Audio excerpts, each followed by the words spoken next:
Hey everybody, we're making some refrigerator pickles today. Refrigerator pickles are pickles that are not designed to have an extremely long shelf life. They are designed to be ready to eat in a very short amount of time and be eaten within, I would say 3 to 4 weeks. I'm making just a couple jars. We're slicing up the cucumbers into spears so that they really get a good chance to absorb all the flavors and spices in this recipe very quickly. Um, I recommend you cut off both ends of the cucumber. It just makes them easier to place into the jars, and you'll get more pickles that way. Now when I cut these cucumbers, I'll cut them in half, and then each half I'll make into 8 spears, and I just find that's a really good size. And like I say, you can really stack these into the jars very easily and get quite a few in there.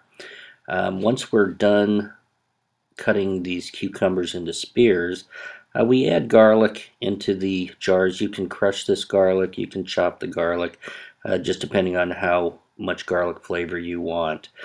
We load up the jars with our cucumbers. We've also sliced up the peppers, and we're adding those in as well. If you're using quart jars like I am today, you can even make some half spears, and that'll allow you to fill some more into the top of the jar in that empty space and really get as much in as you can. Now we're going to move on to making our simple brine. It is 4 cups of water, 1½ cups of white vinegar, 1/4 cup of either kosher salt or pickling salt. As long as it's non-iodized salt, you're okay. I'm using the pickling salt today. And because I did not have a chance to pick up some fresh dill, I am substituting 1½ tablespoons of the dried dill and putting that straight into the brine. And of course we're going to bring this brine up to a boil, and just as soon as it hits a boil, we're going to turn the heat down, let it simmer for a little bit, and then we're going to move on to filling the jars.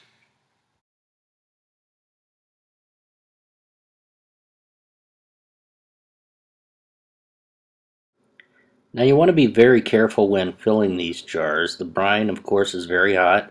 If you've got a funnel, go ahead and use a funnel. If you don't, I recommend you put the brine into a measuring cup. A larger one is great, like I'm using here, and then fill the jars with that. It makes it much easier to pour in, no spilling, and you certainly don't want to get any of this brine on your hands and cause any burns.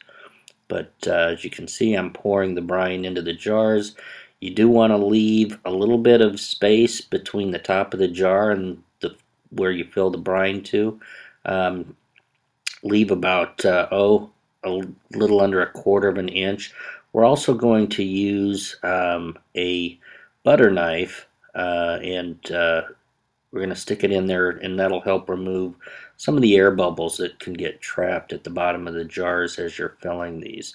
Once you remove those air bubbles, you can add a little bit of brine again, leaving yourself about 1/4 inch, maybe 1/8 inch up to the top of the jar. And once you're done filling the jars, put your tops on tightly.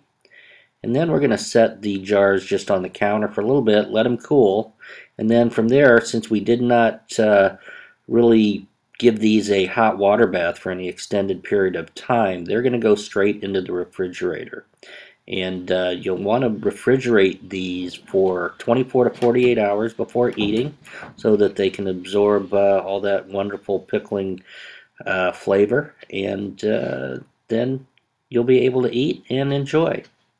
If you have any questions, you can email me at andy@smokeandgrill.com, and we hope you enjoy your pickles.